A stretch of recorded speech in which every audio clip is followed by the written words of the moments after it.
તમે બધા જાણો છો, આપણા શિક્ષણ મંત્રી અમારા નર્મદા જિલ્લામાં આવ્યા ત્યારે શિક્ષણ મંત્રીએ મારા નામની અનેક ટિપ્પણીઓ કરી, અનેક ભાષણો કર્યા.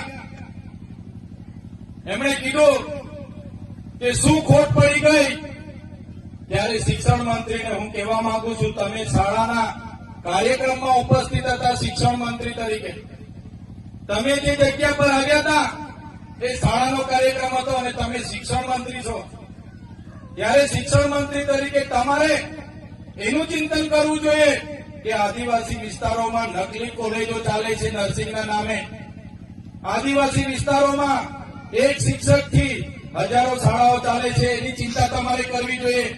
તમે પોતે મંત્રી છો અને આદિવાસી બાળકોને ઉચ્ચ અભ્યાસ માટે જે પોસ્ટ મેટ્રિક શિષ્યવૃત્તિ મળતી હતી એ તમારી સરકારે કેમ બંધ કરી, એનો ખુલાસો તમારે આપવો જોઈએ. શિક્ષણ મંત્રીએ એની વાત કરવી જોઈએ. એની જગ્યાએ ચૈતર વસાવા શું કરે છે એની વાત કરતા. ત્યારે એમણે કીધું કે અમે તો કાલે વડાપ્રધાનને મળીને ભીલ પ્રદેશ આપી દઈશું. પણ ભીલ પ્રદેશ કઈ રીતના ચલાવશે? અહીંયા તો કોઈ આદિવાસી ટેક્સ ભરતા નથી. ત્યારે શિક્ષણ મંત્રીને ખબર ન હોય તો એમની જાણ માટે હું કહી દઉં છું, આદિવાસી વિસ્તારમાં જે પાણી છે, વીજળી છે, લિગ્નાઇટ છે, રેતી છે, પથ્થર છે, જળ છે, જંગલ છે, જમીન છે, એમાંથી અનેકો કરોડો ને પણ અબજો રેવન્યુ અમે જનરેટ કરીએ છીએ. એનાથી આ દેશ ચાલે છે. અમે કોઈના પર ભીખ નથી માંગતા. અમે સવારેથી લઈને અમે ટેક્સ ભરીએ છીએ. માચીસથી લઈને જે પણ સામગ્રી અમે લઈએ છીએ એનો ટેક્સ અમે ભરીએ છીએ. અને તમારા મળતિયાઓ, એનજીઓ, એજન્સીઓ, કોન્ટ્રાક્ટરો ટ્રાઇબલ સપ્લાયનું કરોડોનું બજેટ સગે વગે કરે છે. ત્યારે આદિજાતિ વિકાસ વિભાગે, તમે મંત્રી છો તો આદિવાસી બાળકોની સ્કોલરશીપ કેમ બંધ કરી એનો ખુલાસો તમારે આપવો જોઈએ. 3 વર્ષથી વડોદરાની એમએસ યુનિવર્સિટીના વાઇસ ચાન્સલર બોગસ સર્ટિફિકેટના આધારે નોકરી કરતા હતા, હમણાં પકડાયા છે. એનો ખુલાસો તમારે આપવો જોઈએ.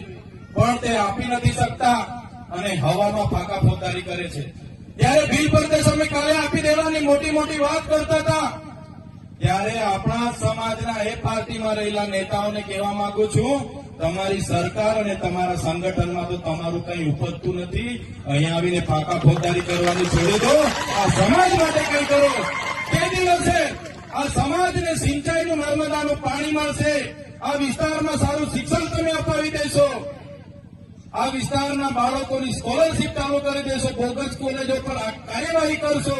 ખોટા સર્ટિફિકેટો લઈને લાખો લોકો નોકરીઓ પર છે, એમના પર કાર્યવાહી કરશો. અને જે દિવસે તમે જો અમારી સરકારમાંથી અમને અલગ ભીલ પ્રદેશ અપાવી દેશો, એ દિવસે અમે તમારો પીઠ થાબડીશું ને તમારી સાથે ઉભા રહીને તમારા વખાણ કરીશું. પણ તમે અમને ભીલ પ્રદેશ અપાવી દો. સાથીઓ, આજે મને અહીંયા આમંત્રણ મળ્યું. આપણી આદિવાસીની 27 અનામતની બેઠકો છે, જેમાં આદિવાસી લડી શકે. એ કોઈ પણ પાર્ટીમાંથી લડીને જીતી જાય. આજે 27 ધારાસભ્ય આપણા આદિવાસીઓ વિધાનસભામાં બેસે છે.